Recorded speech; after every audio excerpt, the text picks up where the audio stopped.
He was an old man with nothing but a food cart and a kind heart, and they were three hungry sisters walking to school with empty bags and tired eyes. What began as a simple act of kindness turned into a secret bond that would change all of their lives forever. But what they did for him 30 years later, no one could have seen that coming. If you're new to the channel, please subscribe and like the video, and let us know in the comments where you're watching from. Make sure to watch this video till the end, because in the final moments you'll see the journey from an entirely new perspective. Now let's jump into the story. In the small town of Millwood, life moved slowly. The streets were lined with old brick buildings, and the mornings often began with a layer of fog that curled around the corners like a whisper. At the edge of the main street near the train station stood a little cart. It wasn't shiny or new. In fact, it looked like it had seen better days. Chipped paint, a squeaky wheel, and a faded sign that read, "Bennett's Bites." Behind the cart stood Mr. Bennett, a quiet man of 76, with a kind face and soft eyes. His back was a little bent, and his hands, rough from years of work, moved slowly but carefully as he prepared hot tea, warm bread rolls, and the occasional boiled egg. Every morning, just as the town began to stir, he rolled his cart into place and waited for customers, tired commuters, school teachers, and factory workers grabbing breakfast on the go. He never said much. A nod here, a soft good morning there. But there was a calmness about him that people liked. Some said he had been a carpenter once. Others guessed he was a widower who just wanted to stay busy. No one knew for sure. And Mr. Bennett didn't offer details. He only smiled and served food with a quiet kind of grace. Then, one gray morning in early autumn, something changed. As the leaves turned gold and red, Mr. Bennett noticed three girls walking past his cart. They weren't like the others. While the other children laughed, ran, and shared snacks, these three walked close together, almost shoulder to shoulder, like a shield. The oldest looked around 12 or 13, with a messy ponytail and sleeves that hung too long on her thin arms. The middle girl was slightly shorter, her eyes darting from the pavement to the sky but never meeting anyone's gaze. And the youngest, just a tiny thing with tangled hair and shoes that didn't match, clutched the older girl's hand, tightly. They passed the cart without a word. But Mr. Bennett noticed everything. Their coats were too thin for the chilly air, their lunch bags looked empty, and their faces carried a weight no child should bear. He watched as they disappeared down the street, their steps slow and quiet. That night he couldn't stop thinking about them. The next morning, he prepared 3 extra bread rolls and poured warm tea into his old thermos. As he set up his cart, he kept glancing down the road, waiting.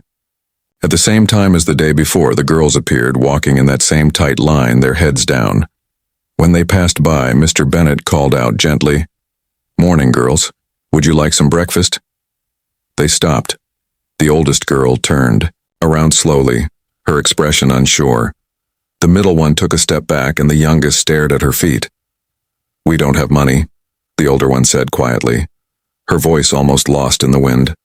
Mr. Bennett shook his head with a small smile. "That's all right, it's on me today. No charge." The girls looked at each other. After a moment, they walked over. He handed them each a warm bread roll and a small cup of tea. They sat on a nearby bench and ate without a word. But Mr. Bennett noticed something change, just a little. The oldest girl's shoulders relaxed. The middle one finally looked up and gave the tiniest nod of thanks. The youngest even smiled just once before going back to her bread, and just like that, a quiet bond began. From that day on, Mr. Bennett made sure to have extra food ready. Every morning he waited for the girls. He didn't ask questions, didn't expect anything in return. He just wanted to make sure they had something warm in their bellies. He learned their names slowly. The oldest was Nora, serious and strong. The middle one was June, thoughtful and quiet.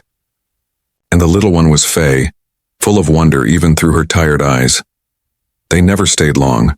They would eat, thank him softly, and continue their walk to school. But the way they held their heads a little higher each day told him more than words ever could. What the girls didn't know was how much Mr. Bennett gave up for them. Some days, when business was slow, he skipped his own meals just to save food for the next morning. His pension barely covered his rent and medicine, but he never let that stop him.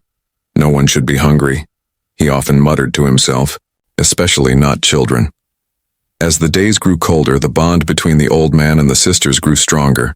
Still, he sensed there was more to their story, something hidden behind their careful silence and tired eyes. But he didn't press. He knew that trust was earned slowly, like bread rising in the oven, quietly, patiently, and with warmth. And so every morning the cart stood waiting. The tea was poured. The bread was warm. And somewhere down the road 3 girls made their way to the only place that felt like comfort, a small squeaky cart, and a quiet man who saw them when no one else did. It had been several weeks since Mr. Bennet first offered the 3 girls their morning meal. The mornings had grown colder, and frost now dusted the sidewalks of Millwood like a light sugar coating. Still, every day, the girls came. And every day, he was ready. Tea, hot and steaming, bread fresh and warm. Though they didn't say much, the silence between them had softened. There was a quiet understanding now, a feeling of safety they carried with them as they approached the little cart. One morning, after handing Faye an extra cookie he'd baked himself, Mr. Bennet finally asked very gently, "How's school going?" The girls hesitated. June looked to Nora, and Faye quietly took a bite, pretending not to hear. For a long moment, Mr. Bennet thought they might stay silent again, but Nora, the oldest, cleared her throat. "It's all right," she said flatly. "We're doing our best." He nodded, sensing there was more beneath her words. That same afternoon, after a slow day with barely any sales, Mr. Bennet packed up his cart early. As he wheeled it toward his small apartment, he spotted the girls again, not at school but outside the town library, huddled together on the stone steps. They weren't reading.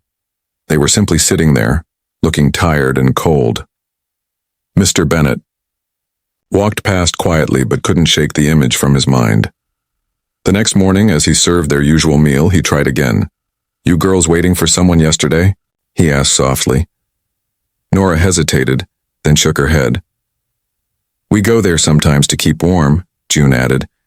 "It's quiet and no one makes us leave if we don't talk too loud." That response hit Mr. Bennet in a way he didn't expect. He realized then the library was a shelter for them, not just a place for books, a hiding spot, somewhere they could disappear. Later that week, after another quiet breakfast, the truth finally slipped out. Nora lingered by the cart as June and Faye walked ahead. She glanced up at Mr. Bennet, her voice low. "Our uncle, Clive, he doesn't hit us or anything," she began quickly, as if needing to explain that much first. "But he makes us work. A lot." Mr. Bennet's hand froze over the kettle. "He says we owe him," she continued. "That since he took us in after Mom died, we need to earn our keep."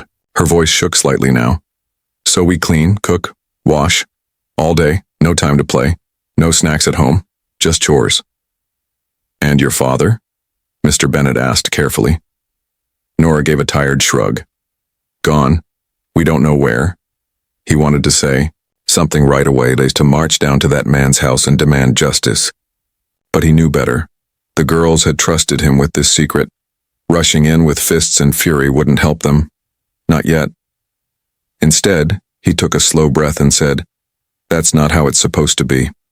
You're children. You deserve more than this." Nora nodded once, her eyes misty. "We just want to be like the other kids," she whispered. "Laugh, read, rest." It was a plea, though it didn't sound like one. Mr. Bennet reached out and gently placed a small bag in her hand. Inside were extra bread rolls, an apple, and 2 granola bars. "You keep these," he said. "Hide them if you need to. Share them with your sisters.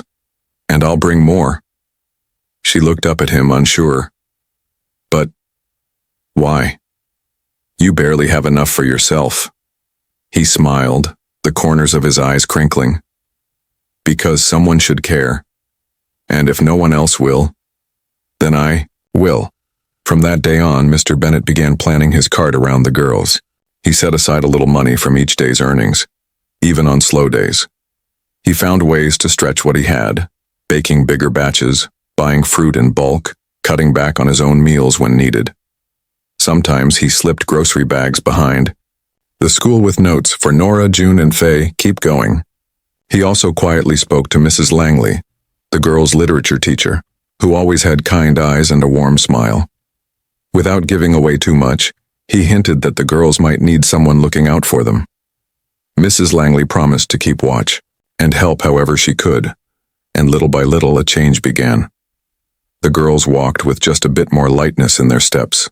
They started greeting Mr. Bennet with soft good mornings and small smiles.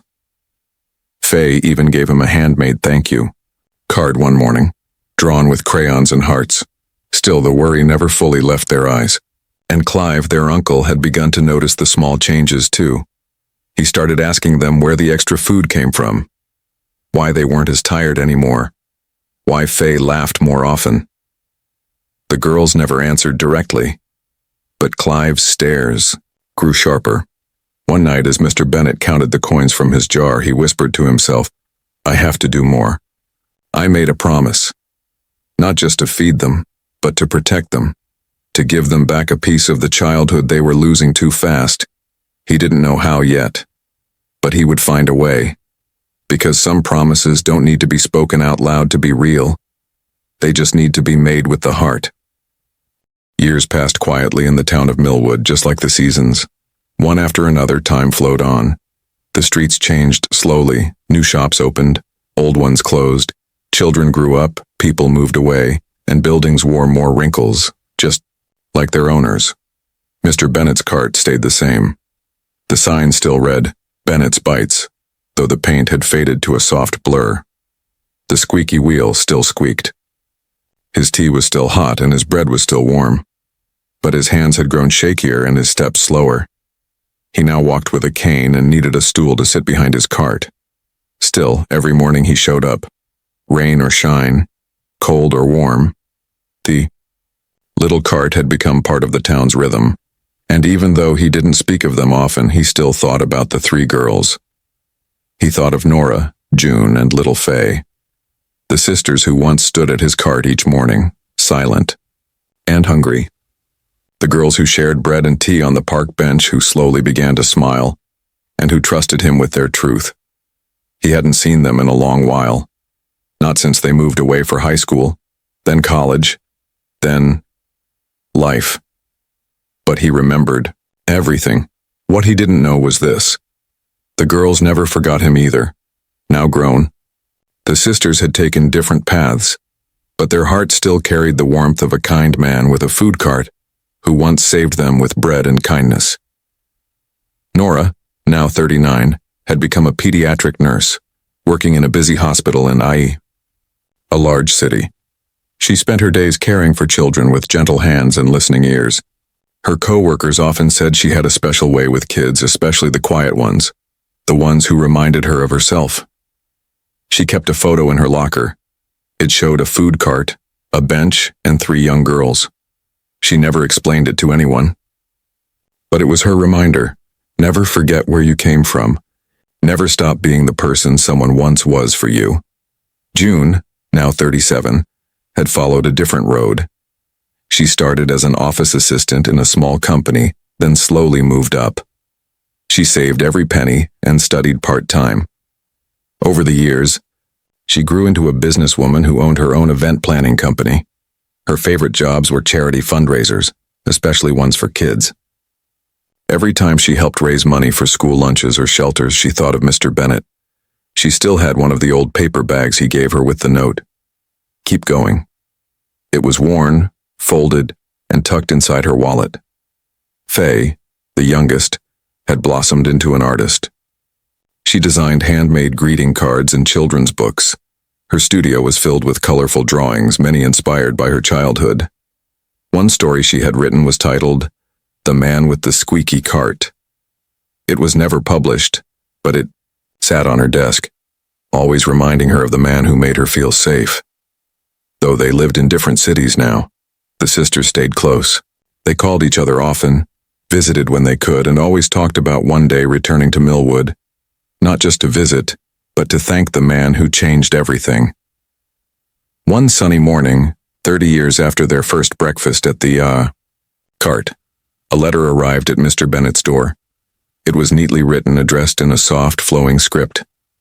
Inside, the letter read, "Dear Mr. Bennet, you may not remember us, but we will never forget you. Many years ago, you fed 3 scared girls warm bread and tea and gave us more than food. You gave us hope. We are grown now. We've built lives. And because of you, we always believed in kindness, even when the world was unkind. We'd like to come home, not just to visit, but to give back. With all our love, Nora, June, and Faye." The old man read the letter 3 times. His eyes welled up with tears. His hands shook as he held the paper close to his chest. He hadn't expected thanks. He hadn't needed it. But knowing they were well, knowing they remembered, that filled his heart in a way no meal ever could. A few weeks later, a sleek black car rolled into town. Out stepped 3 women, smiling, confident, full of life. Their hair was different now, their clothes finer. But Mr. Bennet recognized them right away. They walked up to the cart, where he sat sipping tea, and without a word, hugged him. Tears fell freely. "You did more than feed us," Nora whispered. "You believed in us when no one else did." Mr. Bennet smiled through tears. "And look at you now," Faye giggled, wiping her cheeks. "We've got plans for you, Mr. Bennet." He raised an eyebrow. "Do I need to be worried?" "Only if you don't like surprises," June said with a wink. And so a new chapter began, one that would soon change everything. But in that moment, on a quiet sidewalk in Millwood, all that mattered was this. 3 girls had grown into strong women. And the man who once gave them bread had given them something even greater: hope.